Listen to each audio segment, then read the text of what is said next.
هاتینەوە بۆ درێژەی چاپتەرەکە بە حەسێب کردێ بە چەند میسالێک. Figure 6 shows 3 charge particles. وێنەی 6 سێ تەنۆرکە پیشان دەدا. Held in place by forces not shown. Okay. بەوەی هەنێ هێزەوار لێرە جێگیر کراون و وێزش نابینی پیشان نەدراوە. ئۆکەی سێ بارگەمان لێرە هەیە. What electrostatic force owing to the other two charges act on Q1. چه هێزێکی کارەبایی کارەکاتە سەر Q1 لەلایەن ئەم دوو هێزەی ترەوە، لەلایەن دوو پارتیکڵی تەرەوە، لەلایەن دوو تەنەورکەی ترەوە. دایبنی Q1 یەکسانە بە ماینەس 0.2 میکرۆکۆلۆن، Q2 زای 3.7 میکرۆکۆلۆن، Q3 ماینەس 2.3 میکرۆکۆلۆن، R12 مەودای نێوان 1 و 2 تەنۆرکەی 1 و تەنۆرکەی 2 15 سانتیمتر، مەودای نێوان تەنۆرکەی 1 و تەنۆرکەی 3 10 سانتیمتر، و گۆشەی نێوان ئەو تەوەرەی Q1 و Q3 پێکەوە بەسێ تەوەرەکە تەوەری وای تێتایە کە 22 دەرەجەیە. ئاگادار بن لێرە شتەکان بە میکرۆ دراوە، بە سانتیمتر دراوە، وابێ هەمووی بکەن بە متر، یعنی ئەبێ بنووسێ ماینەس 1 2 کەڕەتی دەتوان ماینەس 6 کولۆن. Q2 کاتە پلاس 3.7 کەڕەتی دەتوان ماینەس 6 کولۆن، هەروە بۆ ئەمانی تر 15 سانتیمتر کاتی دەتوان ماینەس 2 متر، یعنی 15 کەڕەتی دەتوان ماینەس 2 متر، 10 کەڕەتی دەتوان ماینەس 2 متر یا 0.5. هێزێکە طبعا هێزێک کە کارەکاتە سەر Q1 لە لای Q2ەوە لە سەر تەوەرەکەیانە بەم شێوازە، و هێزێکیش کە کارەکاتە سەر Q3 و لەسەر Q1 لە لای Q3 لەسەر تەوەرەکەی، یعنی لە ئاراسی تەوەرەکەیە. بەڵام هێزە ڕپلەسیڤە، دوو بارگەکە وەکو یەکن، یعنی پاڵ بە Q1 دووریە خاتەوە، بەس ئەمان نەخێت، ئەمان پاڵ ڕایکێشی بەرەو خۆی، ئەمان ڕێکوتە سەر تەوەری X، ئەمەشیان گۆشەیەک لەگەڵ تەوەری وایە دروستەکە. جارێ بڕەکەی حەسێبەکەی بڕی F12 ئاگادار بن لە هەر شوێنەکە لەم کتێبە F بە تۆخ پیشاندرا بوو، یعنی ڤێکتەرە، ئاراستەدارە، بەڵام ئەگەر بە کاڵی پیشاندرا بوو ئەوە یعنی بڕە. ئێمە جارە بڕەکەی حەسێبەکەم پێویستمان بە ئاراستە نییە. ئۆکەی F12 کاتە 1 لەسەر 4 پای ئیپسیلۆن 0 Q1 Q2 R12 1 2 یعنی مەودای نێوان 1 و 2 لە جیاتی 1 لەسەر 4 پای ئیپسیلۆن 0 بڕەکەی داهێنینەوە تا 8.99 کەڕەتی دەتوان 9 نیوتن متر دووجا کۆلۆم دووجا. لە جیاتی Q1 1.2 ناقسەکەی دانێت، چونکە پێویستمان بە تەنها بە بڕە ئاگادار بن، ناقسەکەی دا نانێن، ناقسەکە لەناو ئاڕاستا دیاری کراوە، ناقسەکە خۆی تەحکومەکە بە ئاراستەکەوە، یعنی بە ئاراستایە. 1.2 وەکاتە ئەوە ئەویش Q2 شەکاتە 3.7 و دامانەوە ئەمیش 0.15 متر دووجا. ئەمانە بێ هەمووی حەسێب بکەی، تەمان حەسێبکردنیشی کارێکی قورس نییە. توانەکان لەگەڵێکە زەربەکەی دەتوان 9 دەتوان ماینەس 6 دەتوان ماینەس 6 ئەوکە دەتوان ماینەس 12 لەگەڵ دەتوان نۆکە دەتوان ماینەس 3 لەسەرەوە مێنێتەوە 1.2 کەڕەتی 8.99کەی ئەمەشێک 0.15ش دووجاکەی ئەکاتە 0.225 زانەکەی ئەوانە ئەو قوتەکانە ئەوە دابەشێکی بە حاسیبە کاتی 1.77 نیوتن. F1 دۆزینەوە دووبارە هەر ئەمەش بڕە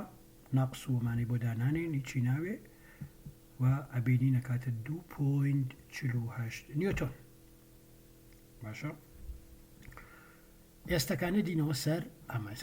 دوو وکتەرەمان هەیە، ئەم دووکتەرە بێت دەرەنجامەکەی حەسێب بکەین. باشەکە دەرەنجامەکەی حەسێب بکەین بە چ شێوازەکە ڕێگە زۆرە، بەڵام ئەو ڕێگەی کە زۆری بەکاری نەمەیە. ئەمە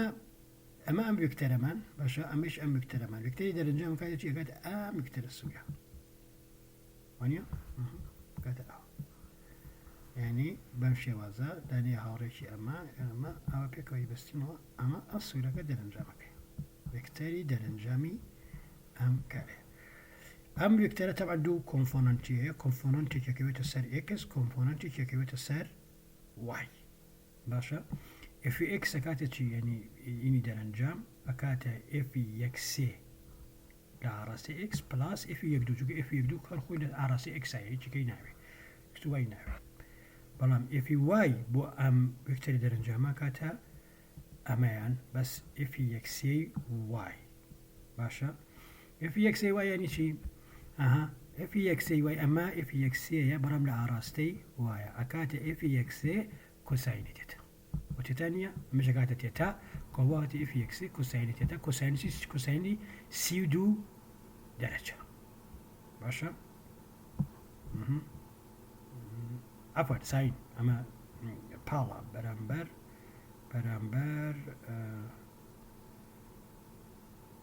برامبر كي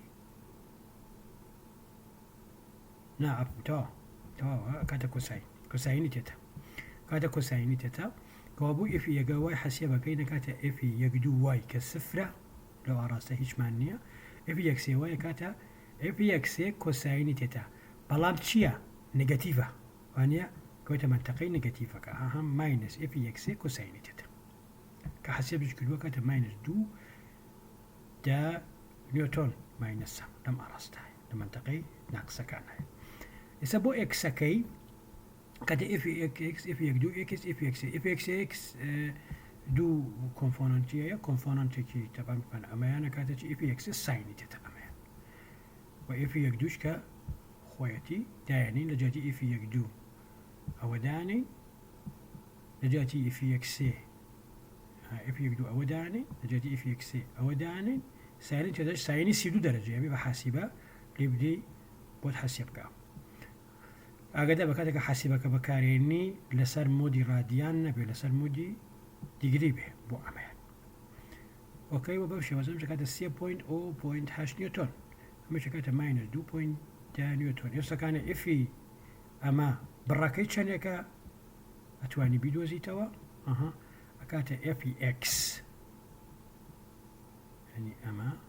كات افي اكس 22 ام لنا ناوي يك اكس من هناوم ناوي اف اوكي اف اكس 22 اف واي 22 20 يجلس اردو يعني رقاكي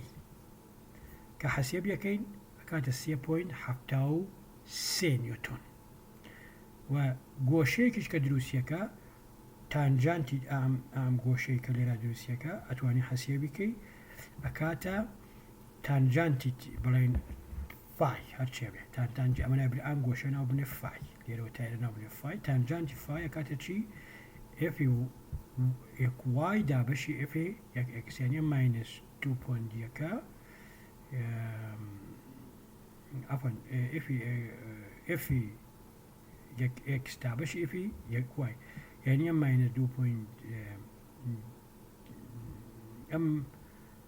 امانس ام 3.8 دا بشي 3.08 دا بشي ماينس 2 بوينت دا كاكاتا ماينس 34 درجة ماينس 34 درجة معناه كي اويا كاتا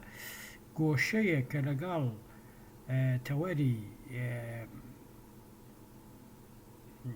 اكسا دروسيكا اويا يعني كاتا ماينس يعني كودا مجير يعني بوشة 34 درجة بأحرام بوشة 34 درجة ايرا تا ايرا 34 درجة يستبع بروين بو اما نمونه يستبرين بعض بروين بيش تدوا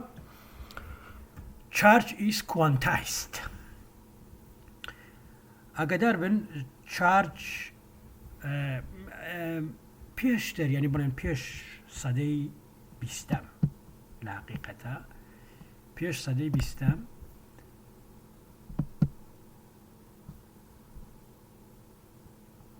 پێش سەدەی بیستەم وا بیرەکراوە بارگە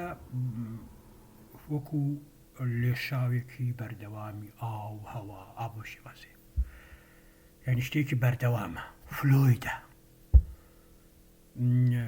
ئەسان تەسەوری ئەویان ناکرد کە کرێمە دانەدانە بێ بەڵام لە سەرەتای سەدەی بیستەمە تاقیکردنەوەکان پیشانیدا کە چارج کوانتایز یعنی چی؟ یعنی بە شێوەی پەکەتە یعنی بە شێوەی بوخچەیە ئەتوانی بیبژێری بە شێوەی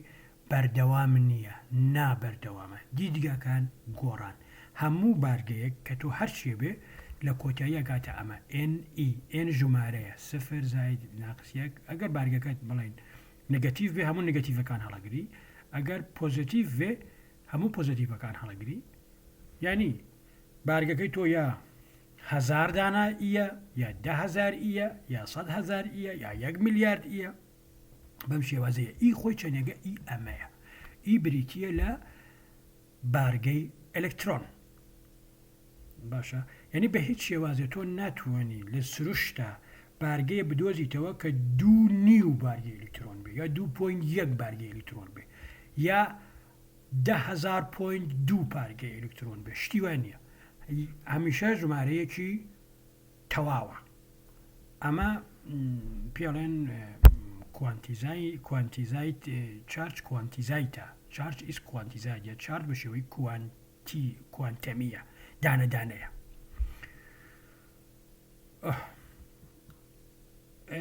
ئەلکترۆن یەک بارگەی ینی بڵین بڕەکەی ئەوەندەیە بەس هێماکەی نگەتیڤە پرۆتۆن ئێنەکەی یەکە بەڵێن ئەمە دابنین بارگەی ئەلکترۆن کاتە ماینەس ئی بارگەی پرۆتۆن کاتە زائید ئی بارگەی نیوترۆن سفرە کاتە سەفر ئی وانە کاتە سەفر وەت بارگەکەی تەوانمان تش دراوە بارستاییەکەیان ئەمە بارستاییەکەی یەکە ئەم بارستاییەکە دراوە بەپی بارستایی ئەلکترۆنە بارستایی پرۆتۆن بکاتە ئەونا کە بۆی دەرسەکەی مەزۆر پێویستە تەوە ئەنگۆلەرمۆنتمیشیان هەیە کە هەموویان گوتەکەیان یەک لەسەر دووە ئەنگۆلەرمۆنتم چیەوە دواخلی ئەکرێت لە دەرسی میکانیکە باسکرێ یا لێرەش هەنەجار ئاماژەی پێکەین بەس ئەمە ئیشی ئێمە نیەکانە بەس ئەوەیە بتبێن کە بارگە بە شێوەی کوانتایزە با شتێکتان پێ بڵێم بارگە کوانتایزە بەڵام ئەبێ بزانن وانە بە تەواوەتی دەرکەوتووە لە ساڵی 1960ەکانە دەرکەوت خودی پرۆتۆن و نیوترۆن لە ناوە پێکاتیان هەیە پێکاتەکان چیان لە سێدانە کوارک دروست بوون کە ئەم کوارکانە بارگەکەیان زای 2 لەسەر 3 یا ناقز 1 لەسەر 3 زای 2 لەسەر 3 بارگەی ئەلکترۆن مەسمە یا ناقز 1 لەسەر 3 بارگەی ئەلکترۆن کە بۆ شێوازە بێ مەسەڵەن بۆ نمونە پرۆتۆن پێکاتووە لە سێدانە کوارک ئەم کوارکانە دوانیان 2 لەسەر 3 کە کاتە ئەجێکشیان ماینەس 1 لەسەر 3 کارجان کۆکیتەوە کاتە یەک بارگەی ئەلکترۆن بەڵام بۆ نوترۆن ئەویشە پێکاتووە لە 3 کوارک بەڵام دوانیان بارگەکەیان ماینەس 1 لەسەر 3 بارگەی ئەلکترۆنە یەکێکیان بارگەکەی 1 لەسەر 2 لەسەر 3 ئەلکترۆنە کە کۆیەکیتەوە کاتە سەفەر ئەو کوارکانی کە لەویان پیان ناڵێن کوارکی داون و کوارکی ئاپ دی و یو پرۆتۆن پێکاتووە لە 2 دانە یو لەگەڵ دیەکە نیوترۆن پێکاتووە لە 2 دانە دی لەگەڵ یوەکە دی بارگەکەی ماینەس 1 لەسەر 3 بارگەی ئەلکترۆنە یو بارگەکەی 2 لەسەر 3 بارگەی ئەلکترۆنە لێرەشە ڤیدیۆیەکم بۆ داناون خۆتان نتوانن کلیکی بکەن و سەیری بکەن بە تەفسیلێکی زیاتر بۆتان شەرحەکە کە کوارک چییە و بۆچی کوارک لە سروشتان نییە یعنی لە سروشتان نابینێت هەرچەند پرۆتۆن و ئەلکترۆن نوترۆن ئەفۆن نوترۆن پێکاتی نییە پرۆتۆن و نوترۆن پێکاتیەکیانەیە کە بارگەکانیان بە شێوەی کەرتە بەڵام ئەوەی گرنگە کوارک بە شێوەی سربەست لە سروشتا نییە هەمیشە لە ناو تەنۆرکەیەکە یایتە پرۆتۆن بێ نوترۆن بێ ئەمە بێ ئەوەیە کە ئێمە ناتوانین بە شێوەی سروشتی بە شێوەی ئاسایی دێتێکتی بکەین و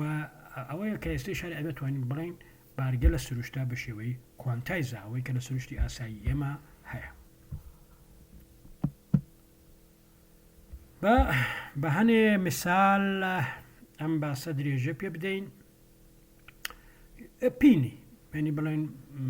پێنی مەبەسمان پارچە ئاسنێکە پارچە ئاسنێکە کە مەسەڵەن پارەیە لە ئەمریکا وەکو لێرەش هەبوو قەدیم دیناری سوزانم 50 فلسیت 50 فلسیتی ئاس نەبڕێ خۆ هین بڵێن ئەو پارەیە ئەو پارە ئاسنە ئەلکتریکاڵی نێچراڵە ینی بێبارگەیە بێبارگەی چی ینی بڕی بارگەی نیگەتیڤ و پۆزیتیڤەکەی لەگەڵەکە یەکسانە نە حتمەن بارگی هاتیە بەڵام بڕەکان لەگەڵەکە یەکسانەوە تو لە دەرەوە نایبینی What is the magnitude of this equal charge؟ ئەم بڕی ئەم پارەیە بڕی بارگە ئەو بارگەیە چەنە ئەو پارچە پارەیە ئەو پارە ئاسنە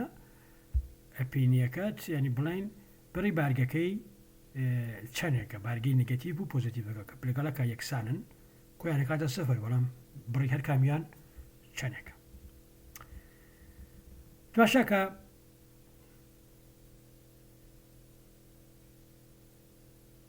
ئەو پارەیە لە یەک جۆر ئێمەوە مندانەوە لە مس دروست بووە باشە وای دانین 3.11 گرامیش بێ بۆزنەکەونێ کێشەکەونێ 3.11 گرامیش بێ ئێستەکانە با بزانین چۆنەکرێ بڕی بارگەکەی بدۆزینەوە زدئی لێرە بریتە لە ئەتۆمیک نامبەر مس ئەتۆمیک نامبەرەکەی بڵێن بزانێکین لە ناو ئەو 3.11 چەند دانە هین هەیە چەند دانە 3.11 گرامە چەند دانە ئەتۆمی مس هەیە حەسێب یەکەین مۆلار ماسی مس 63.5 گرامە مۆلار ماسی مس 63.5 گرامە یعنی چی؟ یعنی 63.5 گرام لە مس چەند دانەی هەیە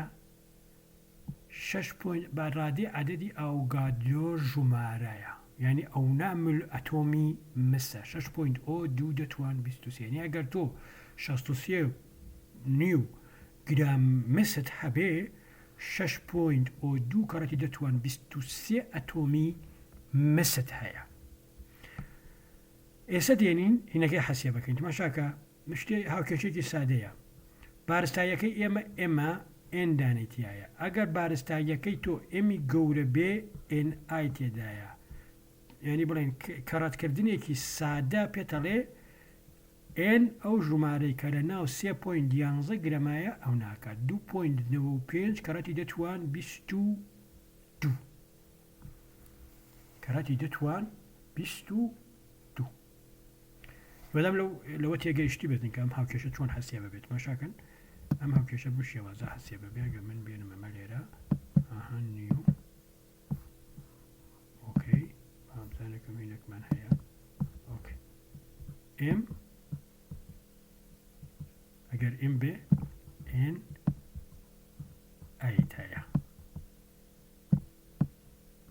ئەگەر ئێمی بچووک بێ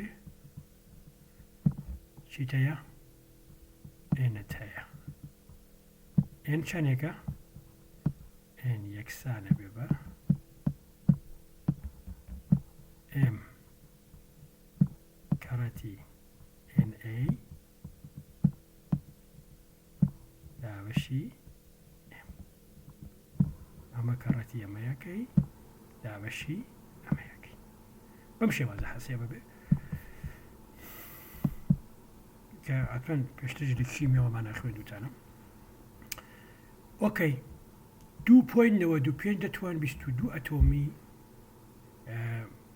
هەیە لە ناو ئەو هینە بەڵام هەر ئەتۆمێک خۆی ئەتۆمی مس باشە ئەتۆمی مس زەدەکەی چەندێکە 29 بڕی بارگەیەک کە لە هەر ئەتۆمێکی مسا هەیە زدئیە چەند دانەت هەیە ئێن دانەت هەیە هۆی بارگەکەی کاتە چەندە کاتی کیو کەڕەتی ئێن کەڕەتی زد کەڕەتی ئی ئایا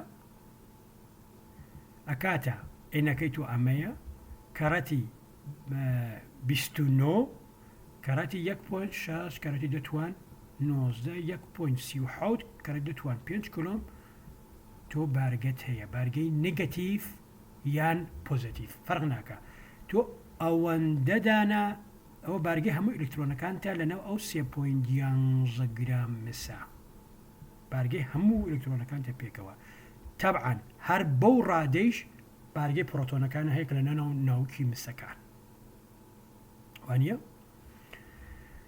ئەم بارگە یەکجار گەورەیە ماشاکە کاتێک کە تو بێنی ئەمە لەگەڵ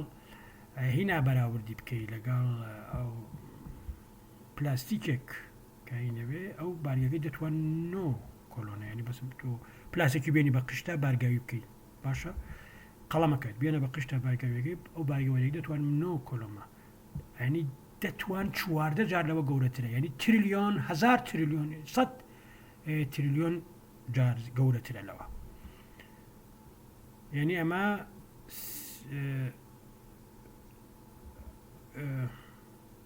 بۆ ئەوەی کە مەسەلەن گڵۆپێکی سەدواتی 220 وڵتی پێ هەڵکەی ئەمە 38 سەعات بەشکاکری 38 سەعات ئەو ینی ئەو 3.11 ئەو بارگەیە ئەگەر بتوانی بە خەیاڵە تەبان ئەگەر بتوانی بیکەی بە تەزوو 38 سەعات گڵۆپێکی سەدواتی ئیشی پێەکە ئێستا لەو مثالە ئەو بڕیهێزە کاکەوێت ئەکانە پڕبای دابنێ بارگەک نگەتیڤەکە و پۆزیتیڤەکە لێک جیاکەینەوە بەرامبەر یەکدای بنین لە فاصلەی 100 متر لە مەودای 100 متر هێزێکە ئەکەوێتە سەری چەنێکە بارگەکەەوە بوو هەردووکان یەک بارگیان هەیە هەم نگەتیڤەکە هەم پۆزیتیڤەکەی بارگیانەی کەرەتیەکەنگەی بێ بە دووجا باشە کەرەتی 1/4 کە ئەمەیە دا بەشی 100 متر دووجای بکە ئەمە سادەی کەرەوە کات 1.69 کەڕەتی دەتوان 16 نیوتۆن باشەکە ئەم هێزە گەورەترە لە 2 تریلیۆن تەن تۆ هەسێبی کە سیارەی 2 تەنی و 3 تەنی و 4 تەنیومانە و 20وە وەکەی باز ئەم 2 تریلیۆن تەنە یعنی ئەوەندە هێزێکی گەورەیە کە ئەگە بتوانانی خەیاڵێکی وا بکەی وانە جیاکەیتەوە هێزێکی یەکجار گەورەیەوێت تۆ بتوانی ئەنی ئەو هێزان بە زمانێکی تر ئەو هێزت پێویستە بۆ ئەوە بتوانی پرۆتۆنەکان و ئلکترۆنەکانی ئەو 3.11 گرام مسە لە یەکجیاکەیتەوە بە هێزێکی یەکجار گەورە و ئەزیە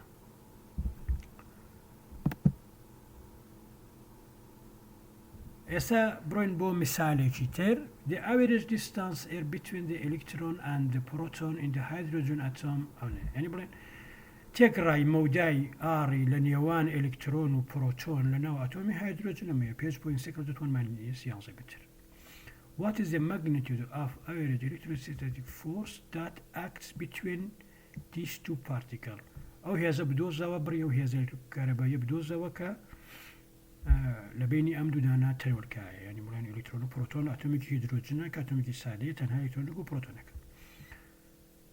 هێستەکانی ئەڵێ what is the magnitude of the average gravitational force that acts between these particles طبعا ئەم دوو پارتیکڵەت بارستاییشان هەیە وایە یەکیان ئلکترۆن بارستایی هەیە ماسی بارستایی هەیە کە ئەو ماس ئەم دوانە بارستاییانی ینی هێزی ڕاکێشانی کێشکردنیش لە بینیانە هەیە ئەڵێ ئەم دوو هێزە لەگەڵەکە بەراورد کە ئەم هێزە کارەبایەکە هێزە کارەبایەکە باسانی حەسێبی Q1 1.6 کە دەتوان ماینەس کۆلۆنە بۆ ئلکترۆن بۆ پرۆتۆنیش هەمان شتە مەوداکە ئەوە تا دامان ناوە بە پێ فۆرمولە کاتە 8.2 کە دەتوان ماینەس 8 نیوتۆن هێزێکە لە بینی ئلکترۆن و پرۆتۆنە هەیە لە ناو ئاتۆمی هیدرۆجنە دەتوان ماینەس 8 نیوتۆنە بەڵام هەمان هێز بزانێکین بۆ گرێڤیتیشنال فۆرسەکە چۆنە فۆرمولەکەی ئەمەیە FG یەکسانە بە G M ئلکترۆن M پرۆتۆن R2 تەنها فەرقەکەی لەو کۆنستانتایە لەوێ کەی بوو لە جێ باقیەکەی ئەبتەوانە ئەمە بارگەیە ئەمە بارگەیە ئەمە بارستاییە G ئەمەیە 6.67 کە دەتوان ماینەس 11 نیوتۆن متر دووتای کیلوگرام دووجا M ئلکترۆن ئەمەیە 9.11 کە دەتوان ماینەس 31 کیلوگرام ئەم ژمارەتانیەوە هەمیشە وەگناوی خۆتان لەبیر بێت چونکە فیزیایی ئەمی پرۆتۆن ئەکاتە چەند 1.67 کە دەتوان ماینەس 27 کیلوگرام ئەم ژمارەشتانە بێ هەمیشە وەگناوی خۆتان لەبار بێت چونکە دووبارە ئێوە فیزیایی ئەمە لێرەدا بنێ مەوداکەی شانکار و مەودا بوو کە لێرە هەیە کاتە 3.6 کە دەتوان ماینەس 47 نیوتۆن یعنی ئەم هێزت ماشا کە چەند بچووکترە لەمە ئەسم بەراورد ناکرێت هێزە کارەباییەکە دەتوان 39 جار گەورەترە لەمە دەتوان 39 یعنی ژمارەیەکە کە ژمارانە بڵین ژمارەی فەلەکین یعنی تۆ یعنی ئەکری ئەسەر وای دابنین هێزی مەگنەتیکێزی کە هێزی گرێڤیتیشناڵ یا هێزی کێشکردنی زەوی لەو منتەقە هەر نییە هەر هیچ نییە هەر حەسێبی بۆ ناکرێ طبعا لە حاڵەتی ئاساییان نەک لە کێشکردنی بەرزام بە نزیکی بیگ بانگ و ئەمانە بۆ بزانەوە چۆنە بە کتێبەکانی هاوکینگ بخۆنەوە لەوە باشتر تێەکەن. ئێستا بە میسالێکی کە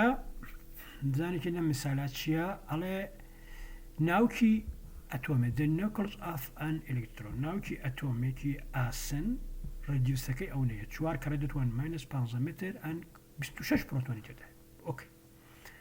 what replaces electrostatic force acts between two protons in such a nucleus if they are separated by distance of one radius. ماشاکە لەناو ئەتۆمی ئاسنا بڵین 26 تانە پرۆتۆنی تێیە یەکێکیان هێنینە دەرەوە یەکێکیان هێنینە دەرەوە چه هێزێک کارەکاتە سەری ینی بڵین هێزێک کارکاسە بین دوودانە ئەم پرۆتۆنێنی دوودانە پرۆتۆن لەو ناوە فەرسکێکیان لەم سەری ناوکەکەی کە لەو سەری ناوکەکەیە بەڵام مۆداکاندا چوو ئەوەیە چی هێزە کارەکاتە سەری ئۆکەی پرۆتۆن خەزانی بارگەکەی هونەیە پرۆتۆنی کەڕەتی پرۆتۆنێکی تر دووجا ئەوەشکەی ئەوەنەگە 14 نیوتۆن 14 نیوتۆن بۆ پرۆتۆنێ هێزێکی یەکجار گەورەیە هێزێکی یەکجار گەورەیە باشە بەڵام ئەی چۆن ئەمانە ڕپلسیفە هەردووکیان بارگای موجبە بۆچی نایەتە دەرەوە بۆچی نایەتە دەرەوە ئەمە هێزێکی جا گەورەیە چونکە دوودانە پرۆتۆن لەویە ئەو هێزە گەورە خەرە سەرێک ئەبێ لە یەک دوورکەونەوە ئەی بۆ نایەتە دەرەوە بۆچی ناوکەکەی لەک بڵاو نابێتەوە وەڵامەکەی وەیە لەوێ ئەبێ هێزێکی تریش هەبێ کە نایە لە پرۆتۆنەکان بێنە دەرەوە ئەو هێزە هێزی ناوی سترۆنگ فۆرسە سترۆنگ نوکلیر فۆرس یا هێزی ناوچی بەتی پێشەوە ئەم چاپتەرە کۆتایی پێبێنین باسی شتێ بکەین چارج ئیز کۆنسەرواتیڤ هاوڕێن چارج کۆنسەرواتیڤ چارج ئیز کۆنسەرڤد چارج کۆنسەرڤدە یعنی چی بارگە کۆن یعنی بارگە نە ناوە چی نەدروستە بێ لە ناو سیستمێکی داخراوە هەمیشا وەک خۆی ئەمێنێتەوە ئەمە کۆنسەروێشنی ئۆف چارجە مەسەلەن تماشاکە ئەلکترۆنێک و ئانتی ئەلکترۆنێ کە پێڵم پۆزیترۆن کاتێک ئەکەون لە یەک دوو دانە تەنورکەی گاما دروستەکەن ئەلکترۆن بارگەکە چەندێکە نگەتیڤە پۆزیترۆن یا ئانتی ئەلکترۆن بارگەکە چییە پۆزیتیڤە ئەم دوانە ئێسەکانە بارگە لێرە چەندێکە کۆیان بارگایە سفرە کەوابوو لەم سەر ئەمە گاما چیە ئەمە فۆتۆنە فۆتۆن بچووکترین پێکاتێ ڕووناکیە ئۆکەی لەم سەر بارگەمان نییە کەەوە بوو ئەمان ئەمە ڕێگە پێدراوە دروست بێت ئەمای شەر ڕێگە پێدراوە دروست بێت ماشاکە ئەمە پارتیکلێکە بە ناوی پایۆن بارگەی نییە ئەمش هەڵەوە شێ ئەبێ بە دوودانە گامە ئەمەشە ڕێگە پێدراوە بەڵام ئەمە ڕێگە پێدراو نییە لەناو سیستمێکی داخراوە دروست ببێ بۆچی چونکە لەم سەر ئەلکترۆنە ببێ بە تەنۆرکەیەکی گاما یان فۆتۆنێک و تەنۆرکەیەکی نۆترینۆ ڕێگە پێدراو نییە بۆچی ڕێگە پێدراو نییە چونکە ئەمە ئەبێ بەهۆی ئەوەوە کە یاساکە بان پێشیال بکرێت کە پاراستنی یاسای پاراستنی بارگەیە لەم سەر بارگە ماینەزیەکە لەم سەر بارگە سفرە و بۆ هەمان شتیش مەسەلەن تماشاکەی لێرە ئاگسێر یێرە بکەن ئەمە لە ناو خۆرە ڕوەیە کە بڵێن ناوتا هایدرۆجنە بێ بە هیلیۆم و وزەیەکی زۆر دێتە دەرەوە لە بۆم بیشە ڕوەیە دوودانە هایدرۆجن دوودانە هایدرۆجن سێدانە هایدرۆجن پرۆتۆنەیە تماشاکە هایدرۆجن خۆی لە چی دروست بووە ئەمە هایدروجەنە دوانین دوتریۆمن یان دوو پرۆتۆنیان هەیە ئەمە دوو پرۆتۆنی تێ ئەمە دوو پرۆتۆنی تێ ئەمە سیان ئەوە پرۆتۆنێ کۆی گشتەکە دەچەن ئەم سەر چوارە ئەو سەر چوارە ئەمەی تریان دوو پرۆتۆن سێ پرۆتۆن نوترۆنێ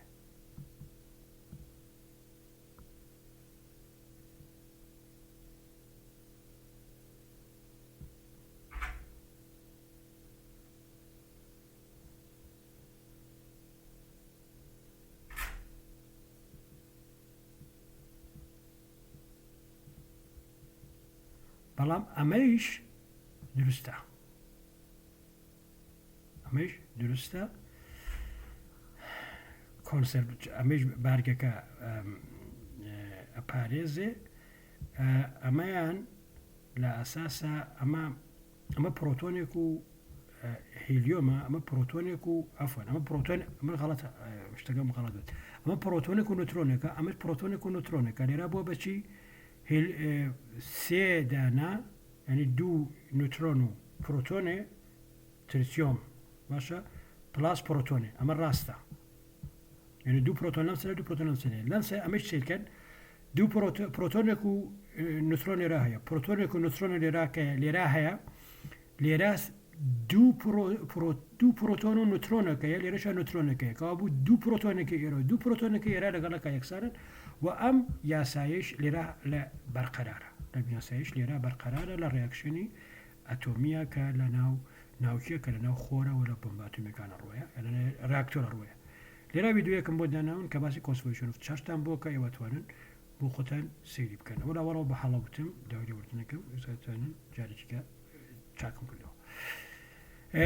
هاوڕێیان ئەم مثالانە ئەمانە لە پرۆبلەمی کۆتایی کتێبەکەیە بێ حتمەن حالیکەن ئەفۆن ئەمەم لە بیر چووە وێنەکە لە کتێبەکە هەیە فیگەرشنەوە ئەتوانن هینی بکەن ئاسانن شتەکانی ئاسان بەس ئێوە پێویستە ئەمانە حەل بکەن و بەدەستی خۆتان حەلی بکەن لەگەڵەکە مشاوەرە مەکەن بە هیچ شێوەیە و بۆم بنێرن ینی بڵێن جوابەکانم بۆ بنێرن بە چۆنی نێرن یا هەر لەویا شوێنی هەیە ئاپلۆتەکەن ئەمە بۆ هینەکانی ئێوەیە ینی بڵێن وەکو چالاکی خۆتان زۆر سپاس بۆ گوێگرتنتان ئێمە بەردەوام بین هەتا کەمپەکە کرێتەوە واگەر کێشەیەکی شەبوو لە ناو زانکۆ چارەسەر یەکەین بەڵام جارە فعلان ئەبێ بەم شێوازە بەردەوام من لە پەیوەندیا بن لەگەڵم هەرچێتیان نەگەیشتن بە پرسیاردای بنێن وەڵامتانە ئێمەوە لای ئێوە